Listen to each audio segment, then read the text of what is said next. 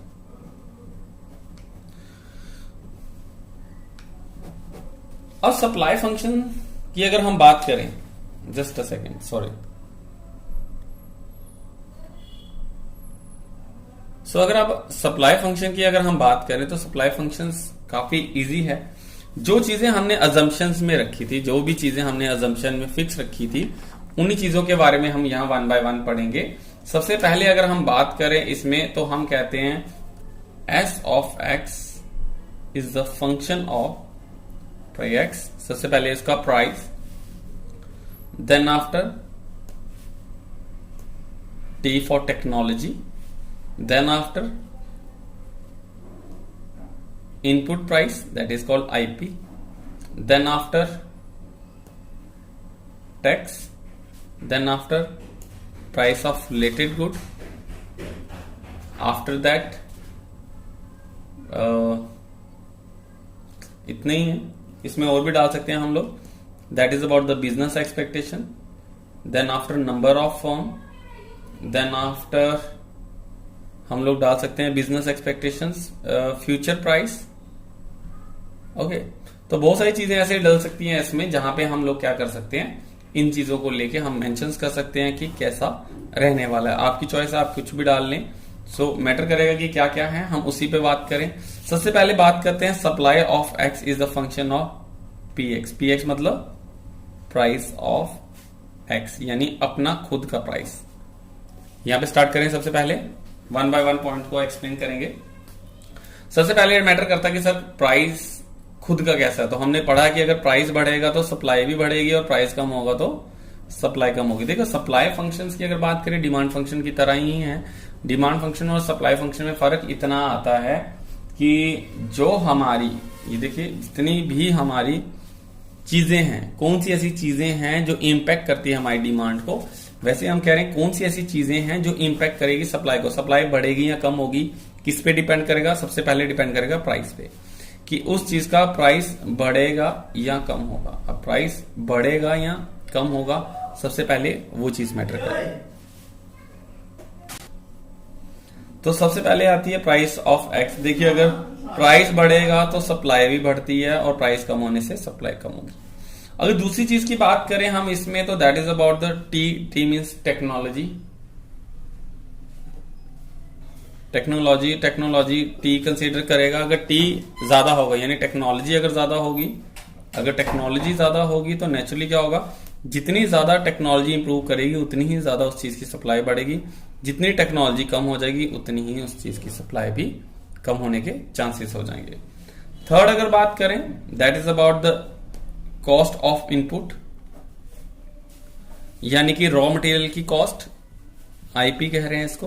Cost of input का मतलब होता है कि कितनी कॉस्ट है। अगर आपकी कॉस्ट आईपी ज्यादा होगी किसी प्रोडक्शन की, तो उसकी सप्लाई प्रोड्यूसर हमेशा कम करना चाहेगा। सो सप्लाई मैटर करती है कि सप्लाई कितनी है। अगर सप्लाई की बात करें, सॉरी कॉस्ट ऑफ इनपुट की बात करें, तो सप्लाई कितनी होगी। अगर इनपुट कॉस्ट, यानी कि प्रोडक्शन की इनपुट कॉस्ट जो होगी, रॉ मटेरियल महंगा मिलेगा, तो प्रोड्यूसर उस चीज की सप्लाई कम करेगा। जबकि उसका इनपुट मटेरियल जो होगा, अगर वो सस्ता हो जाएगा, चीप हो जाएगा, तो उसकी सप्लाई वो बढ़ा देगा। फोर्थ अगर बात करें, that is about the tax. Tax की बात करें, अगर गवर्नमेंट उस पर ज्यादा टैक्स इंपोज करेगी तो नेचुरली वो उसकी सप्लाई को क्या कर देगा, कम, क्योंकि उसकी डिमांड कम हो जाएगी। और टैक्स अगर वो रिड्यूस करते हैं, उसको सब्सिडी मिलती है, वो उस चीज की सप्लाई को बढ़ा देगा। बड़ा इजी सा पॉइंट है, ऐसे कोई इश्यूज नहीं है, ये जनरल सी बात है। आपको पता है कि गवर्नमेंट किसी चीज पे टैक्स लगाती है तो नेचुरली वो चाहती है कि उसकी प्रोडक्शन जो है वो कम की जा सके। Then fifth is about PR, which means the price of related good. अब रिलेटेड गुड्स की बात करें तो रिलेटेड गुड की कीमत कैसी है। अगर देखिए, मैटर करता है कि वो कौन सी गुड्स हैं। हमने ये पहले भी बताए हैं कि एक होता है सब्स्टिट्यूट गुड, एक होता है कॉम्प्लीमेंट्री गुड्स। तो सब्स्टिट्यूट गुड्स और कॉम्प्लीमेंट्री गुड्स में ये रहता है कि जैसे ब्रेड और बन है, या आप कह सकते हैं लाइक सब्स्टिट्यूट में टी एंड कॉफी। तो ये चीजें होती है सब्स्टिट्यूट्स। और दूसरी होती है complementary goods, like bread and butter. Like car and petrol. तो ये चीजें मैटर करते हैं कि वो गुड्स कैसा है, उसकी बीच में price of related goods matter करता है। कि देखिए अगर एक कंपनी ए अपने रेट बढ़ाती है तो कंपनी बी भी अपने रेट बढ़ाती है, ये होते हैं सब्स्टिट्यूट गुड्स में। क्या होगा, ए कंपनी अगर रेट बढ़ाएगी तो बी भी बढ़ाती है। जैसे कि जियो कंपनी अपने नेट के रिचार्ज बढ़ा देती है तो BSNL नहीं तो एयरटेल भी वैसे ही अपने रेट्स को फ्लक्चुएट्स करती है। पहले एयरटेल 1 GB देता था पर मंथ, उन्होंने 1 GB पर डे देना शुरू किया तो ये भी 1 GB पर डे देना शुरू हो गए। इनका रेट अगर 399 है, ऑलमोस्ट उनका भी रेट 300 है। अब सबने अपने अपने घर पे आई होप 2 सिम्स या 3 सिम्स तो रखी हैं, और आप बच्चे भी बड़े हैं तो डेफिनेटली अपने पेरेंट्स का या खुद का रिचार्ज करवाते हैं, तो आपको पता चलेगा कि जितने का प्लान BSNL का होगा, जियो का होगा, उतने का ही एयरटेल का ऑलमोस्ट होता है, सेम बेनिफिट के साथ। गाड़ियों में भी ये देखने को मिलता है, हर चीज में ये देखने को मिलता है। तो अगर एक कंपनी अपनी प्राइसेस को बढ़ाएगा तो दूसरी कंपनी अपनी सप्लाई को डेफिनेटली बढ़ाना शुरू कर देगी। 6th अगर बात करें, that is about the business expectations. अब बिजनेस की क्या आपकी एक्सपेक्टेशंस है, बिजनेस एक्सपेक्टेशंस की बात करें, इन फ्यूचर आपकी क्या एक्सपेक्टेशंस है। अगर हमें पता है कि ये बिजनेस जो है एक्सपेक्टेड है कि ज्यादा बढ़ेगा, एग्जाम्पल के तौर पे अगर गर्मी का सीजन आता है तो आइसक्रीम इंडस्ट्रीज को पता है कि गर्मी है तो ये इंडस्ट्रीज आइसक्रीम लोग ज्यादा कंज्यूम करेंगे तो डेफिनेटली वो उसकी सप्लाई को भी क्या कर देंगे, बढ़ा देंगे। जबकि अगर बिजनेस एक्सपेक्टेशंस ही हमारी कम है किसी चीज को लेके तो उसकी सप्लाई भी कम हो जाएगी। बहुत सारे लोगों को पता है कि सर्दी के टाइम पे आइसक्रीम जो है कंजप्शन तो होती है बट उतनी नहीं होती, तो आइस फैक्ट्री भी क्या करती है कि अपनी सप्लाई जो है वो रिड्यूस कर देती है, क्योंकि उसको इजीली क्लियरली पता है कि अब होने क्या वाला है कि लोग जो है आइसक्रीम कम कंज्यूम करेंगे। बिजनेस जो एक्सपेक्टेशंस है इन फ्यूचर कम है, तो जैसे उसकी फ्यूचर्स में कम होगी वो अपनी सप्लाई को भी वैसे ही मोल्ड करेंगे। 7th बात करें, दैट इज NP। NP का मतलब होगा, NP means number of firms. जितनी ही number of firms NF means number of firm. जितनी नंबर ऑफ फर्म ज्यादा होंगी एक चीज की, उतनी ही उस चीज की सप्लाई ज्यादा होगी। सपोज करिए मैं भी पेन बना रहा हूँ, आप भी पेन बना रहे हैं, दोस्त भी पेन बना रहे हैं, यहाँ वाले पेन बना रहे हैं, बाहर वाले पेन बना रहे हैं, तो पेन की सप्लाई ज्यादा हो जाएगी।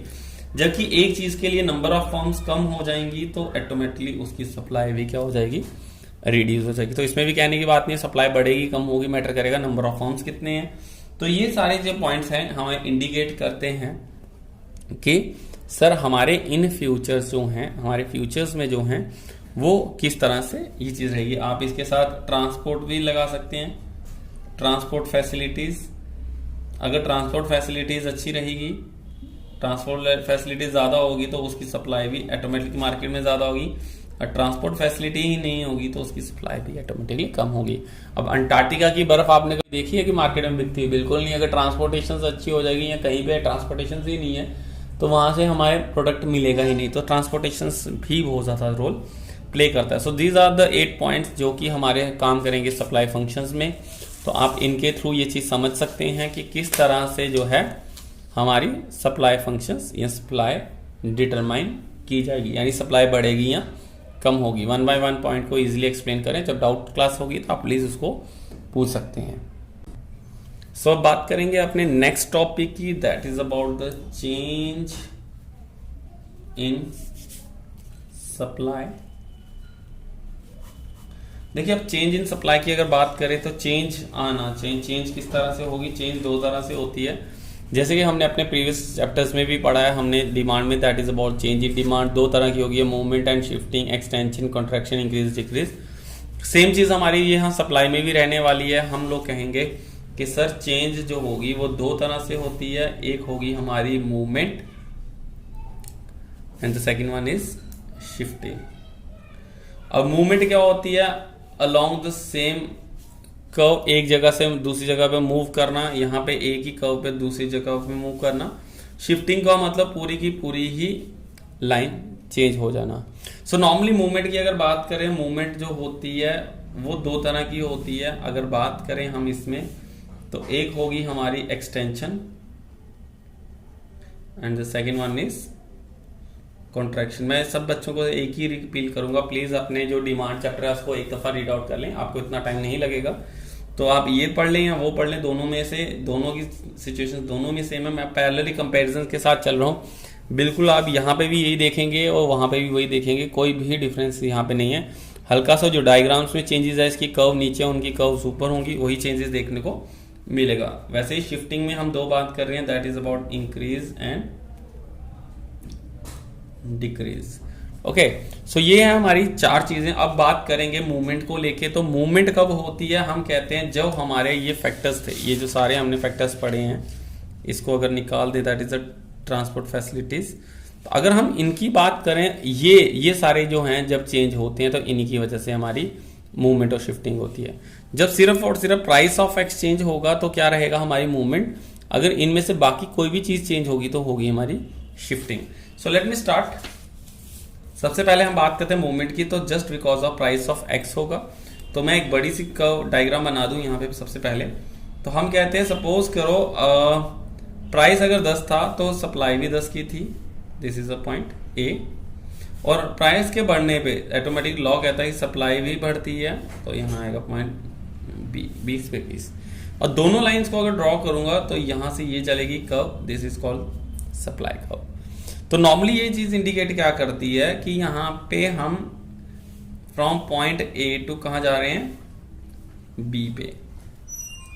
जब हम from point A to B जाते हैं तो ऑटोमेटिकली ये क्या होगी, एक्सटेंशन। एक्सटेंशन कब होती है, जब प्राइस ऑफ एक्स बढ़ेगा, तो नेचुरली सप्लाई ऑफ एक्स भी क्या हो जाएगी, बढ़ेगी। जब प्राइस ऑफ एक्स बढ़ेगा तो सप्लाई ऑफ एक्स भी क्या होगा, बढ़ेगा। तो प्राइस बढ़ेगा 10 to 20 तो सप्लाई बढ़ेगी 10 to 20, और यहाँ पे ए टू हम जाएंगे बी की side, this is called the extension.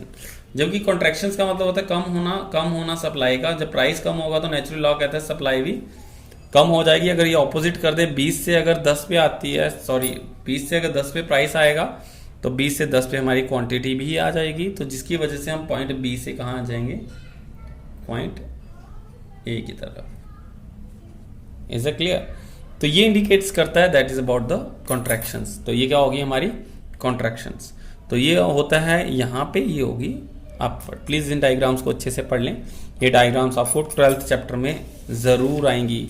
Demand और सप्लाई की डायग्राम जो होंगी वो दोनों की दोनों मिक्स करके आपकी एक फाइनल डायग्राम बनेगी, जो हम लेसन नंबर 12 में पढ़ेंगे।